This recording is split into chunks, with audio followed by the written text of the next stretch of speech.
Hai, Assalamualaikum warahmatullahi wabarakatuh dan selamat sejahtera berjumpa lagi kita dalam pengajian perniagaan semester yang ketiga, bab yang pertama keusahawanan. Hari ini kita akan melihat pada subtopik 1.4 iaitu mencari, mengembang dan merealisasikan idea perniagaan. Fokus video kita pada kali ini ialah berkaitan dengan sumber idea. So kita akan melihat bagaimana usahawan mendapatkan idea-idea dalam menguruskan perniagaan masing-masing.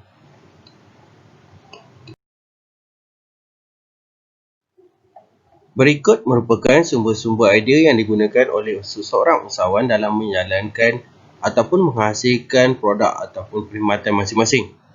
Yang pertama ialah pelanggan, yang kedua ialah produk sedia ada, yang ketiga dasar kerajaan, yang keempat syarikat sedia ada, yang kelima media massa dan bahan bacaan, yang keenam saluran pengedaran, yang ketujuh pengalaman dan kemahiran, yang ke-8 paten, yang ke-9 pesaing, yang ke-10 profesional atau jururunding dan yang terakhir sekali ialah penyelidikan dan pembangunan.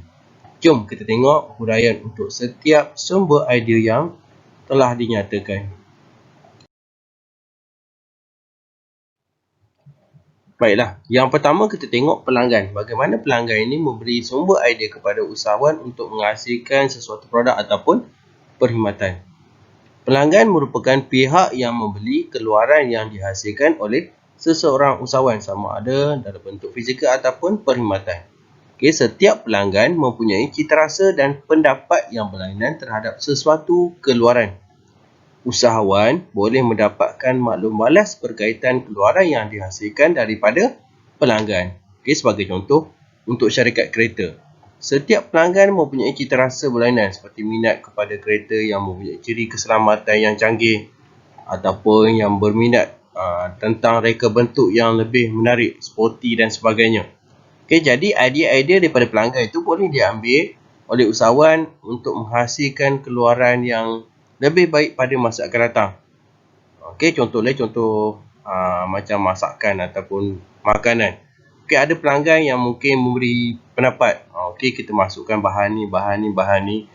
Okay, so pendapat tu kita akan ambil dan kita akan olah untuk menghasilkan produk pada keluaran seterusnya.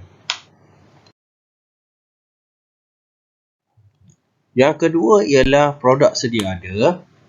Okay, produk sedia ada merupakan keluaran yang sedia ada dalam pasaran dan boleh digunakan sebagai sumber-sumber idea untuk menghasilkan sesuatu produk baru. Okay, dalam erti kata lain, produk sedia ada ni merujuk kepada produk yang telah dihasilkan, yang siap dihasilkan. Okay, sebagai contoh, kereta Honda Civic baru merupakan rekaan baru hasil daripada pengubahsuaian terhadap keluaran produk Honda Civic sebelum ini. Okey, lazimnya apabila sesuatu produk sudah dihasilkan, barulah timbul idea-idea baru untuk mengubah suai produk sedia ada yang telah dihasilkan.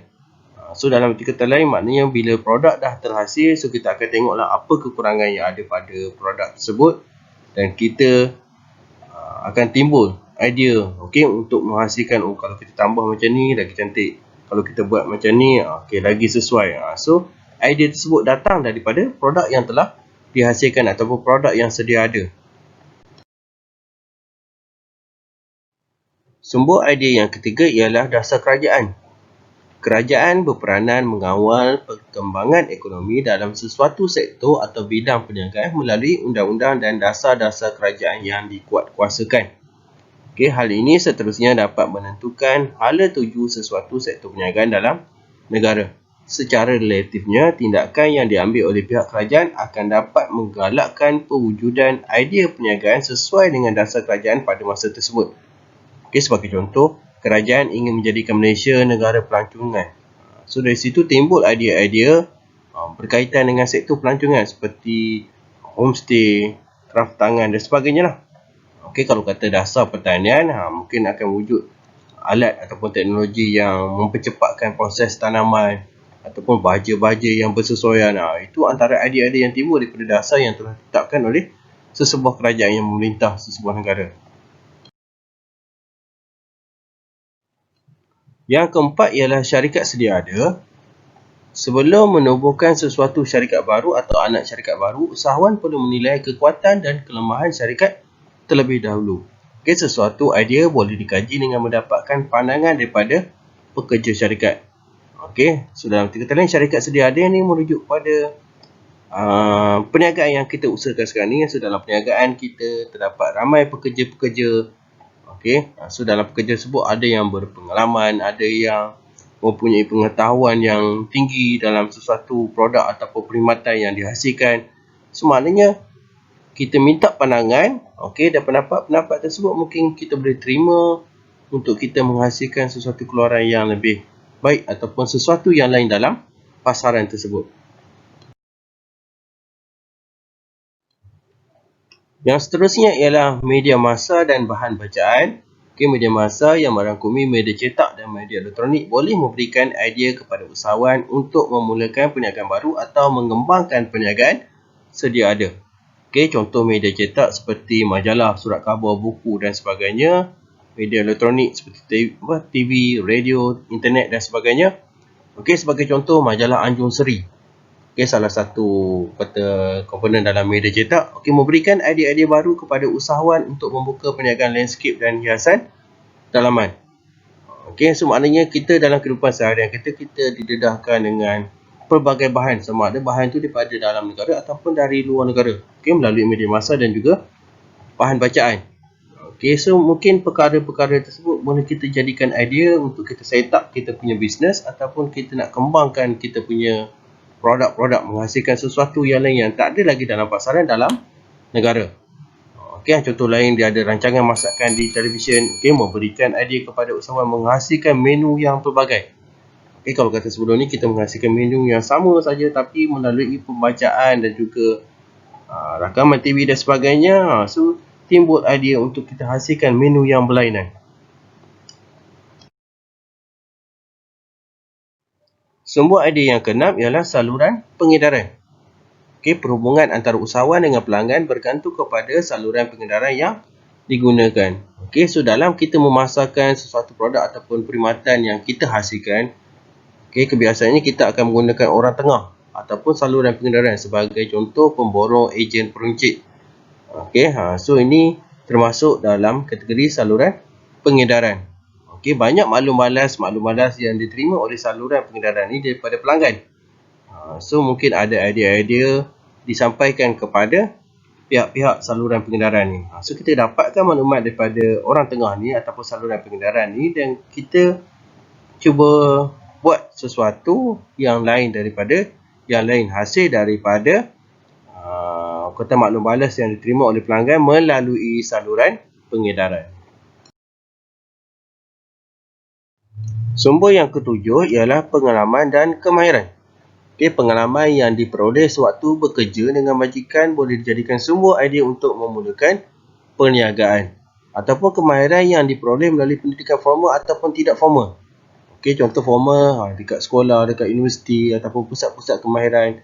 Yang tak formal ni melalui pemerhatian ataupun hubungan kita dengan orang lain.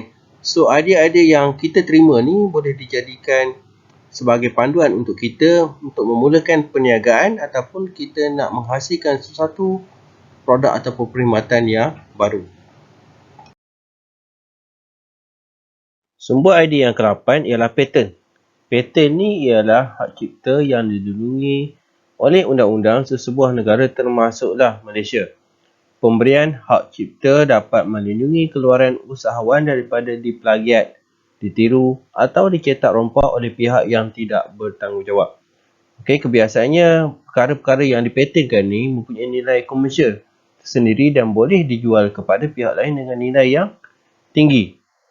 So maknanya kita boleh dapat idea-idea sebab biasanya sesuatu yang dipatentkan tu ialah sesuatu yang menarik, dan ada permintaan daripada pengguna-pengguna. So sedikit sebanyak dia boleh menjadi sumber idea kepada usahawan-usahawan.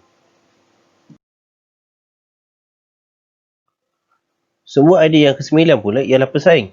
Pesaing merujuk kepada pihak yang mengeluarkan produk ataupun perkhidmatan yang sama dengan kita. Okey, so dalam 3 kata lain, kalau kata kita terlibat dalam industri makanan, so pesaing kita ialah peniaga-peniaga ataupun usahawan-usahawan yang menjual produk yang sama, iaitu dalam industri makanan. So, usahawan boleh mengkaji produk ataupun perkhidmatan yang ditawarkan oleh pesaing kepada pengguna. Okey, mungkin orang kata pesaing-pesaing kita tu, orang kata dari segi sambutan pengguna lebih hebat berbanding dengan kita. So, kita boleh tengok apa kehebatan yang ditawarkan oleh pesaing kita.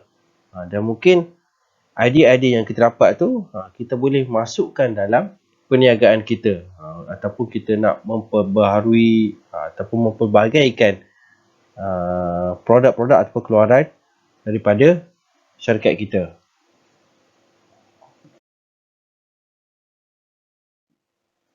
Yang ke-10 pula ialah profesional ataupun jururunding. Okey, profesional ataupun jururunding ni merupakan golongan pakar yang terlibat dalam sesuatu bidang tertentu. Golongan ini akan memberi khidmat nasihat dan pendapat berkaitan bidang masing-masing serta mencadangkan kaedah-kaedah penyelesaian tertentu yang boleh digunakan oleh usahawan dalam situasi tertentu. Okey, dan kebiasaannya golongan-golongan ini akan dibayar sejumlah wang lah jika kita ingin mendapatkan perkhidmatan mereka. Okey, sebagai contoh arkitek dan sebagainya. So, kita boleh dapatkan pandangan daripada mereka, contoh berkaitan dengan reka bentuk, okey, ataupun ciri-ciri rumah pada masa kini. Okey, so sedikit sebanyak dia boleh menjadikan sumber idea pada kita untuk menghasilkan sesuatu produk ataupun perkhidmatan. Dan yang terakhir sekali ialah penyelidikan dan pembangunan, iaitu merujuk kepada usaha mencari dan menghasilkan idea baru atau mengatasi sesuatu masalah perniagaan secara saintifik. Okey, kegiatan penyelidikan dan pembangunan atau R&D ni boleh dilakukan oleh tenaga pakar dalam sesuatu perniagaan atau mendapatkan khidmat daripada pakar-pakar luar. Okey, usahawan boleh menggunakan pelbagai sumber untuk membuat kajian dan penemuan. Okey, contoh menggunakan produk daripada syarikat lain, okey, produk yang telah dihasilkan dan sebagainya lah. Okey, sebagai contoh macam Proton. Okey, Proton dia ada ambil kereta-kereta daripada keluaran syarikat-syarikat lain di dalam dan juga di luar negara. Okey, kemudian dia membuat R&D ataupun penyelidikan dan pembangunan. Okey, mungkin dia orang nak kaji dari segi enjin yang digunakan. Okey, so daripada penemuan-penemuan yang dapat daripada kajian tersebut, so dijadikan idea untuk kita mencipta sesuatu produk, okey, yang baru. Okey, so di sini saja video untuk kali ini. So jangan lupa like, komen, subscribe dan juga share. Dan terima kasih kepada semua pelajar. Kita jumpa lagi pada video-video yang akan datang. Bye-bye.